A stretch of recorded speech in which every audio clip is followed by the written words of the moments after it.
नमस्कार दोस्तों, स्वागत है आप सभी का हमारे YouTube चैनल स्टडी पॉइंटर्स में। और आज है 14 जून और 14 जून को जो आपका पेपर हुआ है RRB NTPC CBT 2 second shift का, उसका एनालिसिस लेकर हम आपके लिए यहां पर आ चुके हैं। तो वीडियो को सबसे पहले कर दीजिएगा लाइक और शेयर, और चैनल से अगर आप पहली बार जुड़े हैं तो सब्सक्राइब कर लेना और बेल आइकॉन को प्रेस कर देना, जिससे कि आने वाली वीडियो का नोटिफिकेशन आपको सबसे पहले मिल सके। तो चलिए शुरू करते हैं आज का इम्पॉर्टेंट लेक्चर और देखते हैं कि कौन कौन से क्वेश्चन आज यहाँ पर पूछे गए हैं। तो पहला क्वेश्चन आपसे यहाँ पर पूछा गया है कि T20 वर्ल्ड कप 2021 में सबसे ज़्यादा विकेट लेने वाले खिलाड़ी का नाम क्या था। तो ये थे वानिंदु हसरंगा, और ये हैं श्रीलंका के एक फेमस यहाँ पर बॉलर हैं, तो इनको आप याद रखिएगा। T20 में सबसे ज़्यादा रन बनाने वाले खिलाड़ी का नाम क्या है, तो ये भी क्वेश्चन आपसे पूछा जा सकता है, इसको भी आप लोग याद रखिएगा। इनका नाम है बाबर आजम। और बाबर आजम किस टीम से खेलते हैं, तो बाबर आजम जो हैं ये संबंधित हैं पाकिस्तान टीम से। और यहाँ पर एक क्वेश्चन बन सकता है कि T20 वर्ल्ड कप 2021 का खिताब किसने जीता था, तो ये जीता था ऑस्ट्रेलिया ने। और उप विजेता कौन रहा था, यानी कि किसको हराकर जीता था, तो उप विजेता जो रहा था वो रहा था न्यूजीलैंड। ठीक है। अगला क्वेश्चन है कि बांग्ला जो है किस राज्य का लोक नृत्य है, तो बांग्ला नामक जो लोक नृत्य है ये मेघालय का एक फेमस नृत्य है। तो कहाँ का है ये, मेघालय का। ठीक है, याद रखिएगा, इंपॉर्टेंट क्वेश्चन है आपके लिए। चलते हैं आगे। अगला क्वेश्चन है क्वेश्चन नंबर 3, मौलिक अधिकार किस अनुच्छेद में वर्णित है, तो ये वर्णित है अनुच्छेद 12 से 35 में। और ये क्वेश्चन कई बार रिपीट हो चुका है आपका, इसको आप जरूर पढ़कर जाएं। और किस भाग में आता है, तो ये आता है भाग 3 के अंतर्गत। मौलिक अधिकार की बात करें तो किस देश से ये लिए गए हैं, तो ये लिए गए हैं अमेरिका के संविधान से, यानी कि यूएसए के संविधान से। और वर्तमान में मौलिक अधिकार की संख्या कितनी है, तो वर्तमान में इनकी टोटल संख्या है 6। ठीक है, कितनी है, 6 मौलिक अधिकार वर्तमान में हैं।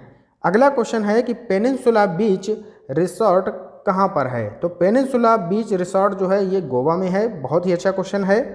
अगला क्वेश्चन है कि टोक्यो ओलंपिक 2020 में मीराबाई चानू ने कौन सा पदक जीता था, तो ये जीता था यहाँ पर रजत पदक। ठीक है, कौन सा जीता था, रजत पदक। चलते हैं आगे।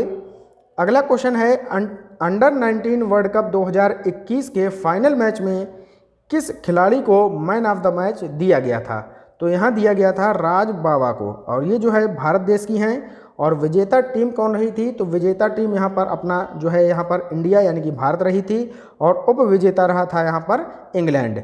अगला क्वेश्चन आपसे पूछा गया कि अनुच्छेद 45 का संबंध किससे है, तो अनुच्छेद 45 का जो संबंध है ये किससे है, 6 वर्ष से कम उम्र के बच्चों की शुरुआती देखभाल और उनकी शिक्षा की व्यवस्था की गई है इस अनुच्छेद के अंतर्गत। ठीक है, अनुच्छेद 45 के अंतर्गत 6 वर्ष से जो कम उम्र के बच्चे हैं उनकी देखभाल और शिक्षा व्यवस्था की यहाँ पर व्यवस्था की गई है। चलते हैं नेक्स्ट क्वेश्चन की तरफ। अगला क्वेश्चन आपसे यहाँ पर पूछा गया कि राष्ट्रपति को अपने पद से कैसे हटाया जा सकता है, तो ये हटाया जा सकता है महाभियोग द्वारा। महाभियोग यहाँ पर इसके द्वारा इनको हटाया जा सकता है। और जो महाभियोग की प्रक्रिया है इसको किस देश से लिया गया है, तो इसको लिया गया है अमेरिका के संविधान से। अगला क्वेश्चन आया था कि संविधान की प्रस्तावना में समाजवादी, पंथनिरपेक्ष और अखंडता शब्द कब जोड़ा गया, तो ये तीनों शब्द जो हैं समाजवादी, पंथनिरपेक्ष और अखंडता, इनको जोड़ा गया था 42वें संविधान संशोधन के द्वारा। और ये कब हुआ था, तो ये हुआ था 1976 को हुआ था 42वां संविधान संशोधन। अगला क्वेश्चन है एमा रादुकानु किस खेल से संबंधित हैं, तो ये संबंधित हैं टेनिस खेल से। किससे संबंधित हैं, टेनिस से ये संबंधित हैं। चलते हैं नेक्स्ट क्वेश्चन की तरफ।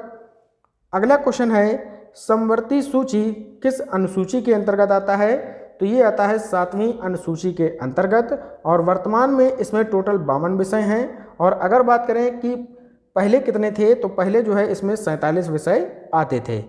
नेक्स्ट क्वेश्चन है जनगणना से, और यहाँ पूछा गया है कि जनगणना 2011 के अनुसार भारत में यहाँ पर 2001 से लेकर 2011 इसके दशक में भारत की जनसंख्या वृद्धि कितने प्रतिशत रही थी, तो ये रही थी 17.64%। बहुत ही इंपॉर्टेंट है क्वेश्चन ये।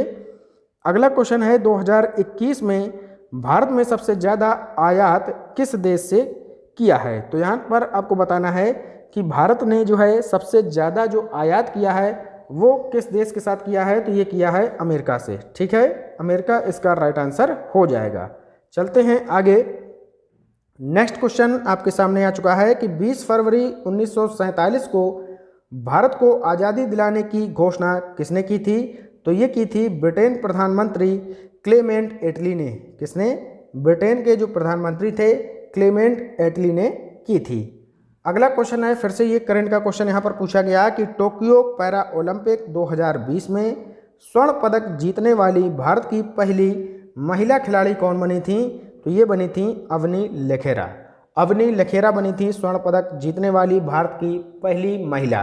ठीक है, अगला क्वेश्चन है कि किस शासक ने सती प्रथा का अंत किया था, तो बहुत ही सिंपल क्वेश्चन है, ये किया था अकबर ने। अकबर के शासनकाल में सती प्रथा का अंत किया गया था।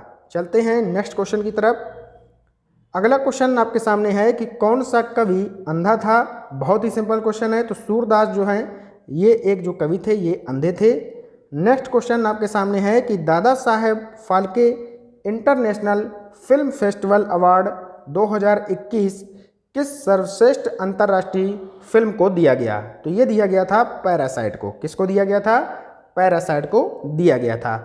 अगला क्वेश्चन आपके सामने है कि विश्व प्रेस स्वतंत्रता सूचकांक 2021 में प्रथम स्थान किस देश का रहा है, तो ये रहा है नॉर्वे का। और अगर पूछा जाए कि भारत का कौन सा स्थान यहाँ पर रहा है विश्व प्रेस स्वतंत्रता सूचकांक में, तो भारत का रहा है 142वां। कौन सा रहा है? 142वां। चलते हैं आगे, और आज का ये अंतिम क्वेश्चन है, और यहाँ पूछा है कि भारत का पहला ग्रीन हाइड्रोजन प्लांट कहाँ स्थापित किया गया, तो ये किया गया मथुरा में। और मथुरा कहाँ पर है, तो उत्तर प्रदेश में है, सभी को पता होगा। तो ये थे आज के कुछ इंपॉर्टेंट क्वेश्चन जो बच्चों के द्वारा भेजे गए थे सेकंड शिफ्ट के। इनका हमने आपके सामने यहाँ पर एनालिसिस किया है। तो वीडियो कैसा लगा जरूर कमेंट बॉक्स में बताएं। मिलते हैं नेक्स्ट वीडियो में, तब तक के लिए good bye, have a nice day. जय हिंद, जय भारत।